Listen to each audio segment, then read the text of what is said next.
پھر کسی موسم میں پاٹ بویا جاتا ہے، پھر کسی موسم میں کیا ہے چنا وغیرہ بویا جاتا ہے، اور ایک وقت آتا ہے اس کو کاٹ لیا جاتا ہے۔ اسی طریقے سے ہم انسان ہیں، کوئی بھی انسان اس دنیا کے اندر ہمیشہ رہنے کے لیے نہیں آیا ہے۔ بڑے بڑے بادشاہ فرعون، جنہوں نے یہ دعویٰ کیا تھا انا ربکم الاعلیٰ، کہ میں تمہارا رب ہوں، جن کے 40 سال تک اس کے سر کے اندر ذرہ برابر بھی درد نہیں ہوا تھا، ان کو بھی اس دنیا سے جانا پڑا۔ انہوں نے یہ عرض کیا تھا کہ اللہ مجھے کیا میرے جسم کو لوہے کی طرح کر دیجئے تاکہ میرے جسم میں کبھی ختم نہ ہو، تو کہا کہ لوہے کو بھی جو زنگ پکڑ لیتا ہے۔ تو خیر ہے نا، لدول الموت وابن للخراب، عربی کا مقولہ ہے لدول الموت وابن للخراب، کہ ہر جاندار کے لیے موت ہے، ہر تعمیر کے لیے ویرانی ہے، ہر جاندار کے لیے موت ہے۔ یعنی موت سے کس کو رستگاری ہے؟ آج ہم کل تمہاری باری ہے۔ ہر انسان اس دنیا میں آتا ہے، آ کر چلا جاتا ہے۔ ہر دنیا میں آنے کا ترتیب ہے، لیکن جانے کا کوئی ترتیب نہیں ہے۔ ترتیب یہی آنے کا کہ پہلے بڑا آتا ہے پھر چھوٹا آتا ہے، اور جانے میں کوئی ترتیب نہیں ہے کہ کون پہلے چلے جائے، بڑا چلے جائے یا چھوٹا چلے جائے۔ یعنی یہ کہہ رہے ہیں کہ وقت کیا ہے، وقت کی ہمیں قدر کرنی چاہیے، اور اللہ تبارک و تعالیٰ جو آپ کو وقت دیے ہیں اس وقت کو بالکل آپ اپنے جو آپ کا مقصد ہے اس میں خرچ کیجئے، صرف کیجئے، فضولیات میں، لغویات میں اور واہوائی میں اپنے وقت کو خدا را ضائع نہ کیجئے۔ وقت کا مار بہت خطرناک ہوتا ہے، جب وقت مارتا ہے نا تو پھر وہ اٹھنے نہیں دیتا ہے۔ اس وجہ سے میں آپ سے ریکویسٹ کرتا ہوں، گزارش کرتا ہوں کہ اس دنیا کے اندر دنیا کے ساتھ ساتھ دین بھی کمائیے۔ آپ کل قیامت کے دن قبر کے اندر یہ نہیں پوچھیں گے منکر نکیر کہ آپ سائنس سے پڑھ رہے ہو کہ میتھ پڑھے تھے کہ یا فزکس سے پڑھے تھے یا اس طریقے سے بایولوجی پڑھے ہو۔ وہاں آپ کا نماز کے بارے میں ہی کوشچن ہوگا۔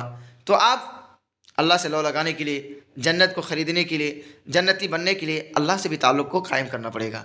تو چلیے اسٹوڈنٹ آگے ہے، پڑھتے ہیں ہم اس نظم کو۔ کھیتی، وقت کی کھیتی ہم، وقت بوتا ہے اگاتا پالتا ہے نا، اور بڑھنے کے مواقع بھی ہمیں دیتا ہے وقت۔ کیا ہے کہہ رہے ہیں، اور بڑھنے کے مواقع بھی ہمیں دیتا ہے وقت، سبز کو زرعی بنانے کی اجازت دیتا ہے وقت۔ کیا رہیں گے، وقت جو ہے کیا ہے، وقت کی کھیتی ہم ہیں، وقت سے ہم آتے ہیں اور وقت سے یہاں ہم چلے جائیں گے۔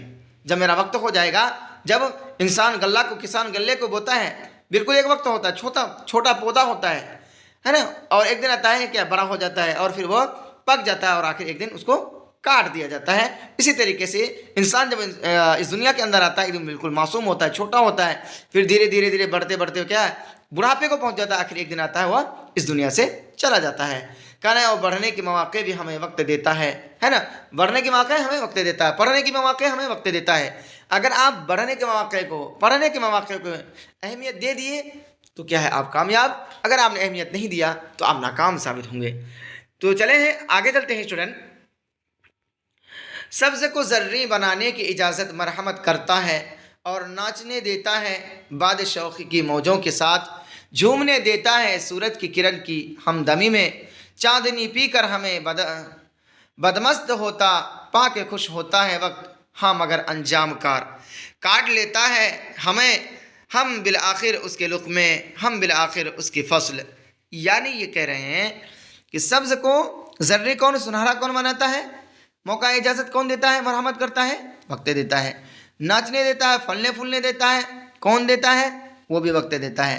باد شوخ یعنی کہہ رہے ہیں شوخ کی ہوا کی موجوں کے ساتھ جھومنے دیتا ہے، یعنی جب ہوائیں چلتی ہے، چاہے پروائے ہوا چلے، پچھوا چلے، جس طریقے سے چلے، پھلنے پھولنے عیش موج کرنے کے لیے کیا ہے وقت کون دیتا ہے، اجازت کون دیتا ہے، ہمیں وقت دیتا ہے نا۔ سورج کی کرن کی ہمدمی میں، یعنی سورج کبھی روشنی، سورج کی ہمدمی میں، گرمی میں، کبھی ہوا میں، کبھی بارش میں، کیا ہے اس سے لطف اندوز ہونے کے لیے اجازت کون دیتا ہے، یہ وقت دیتا ہے۔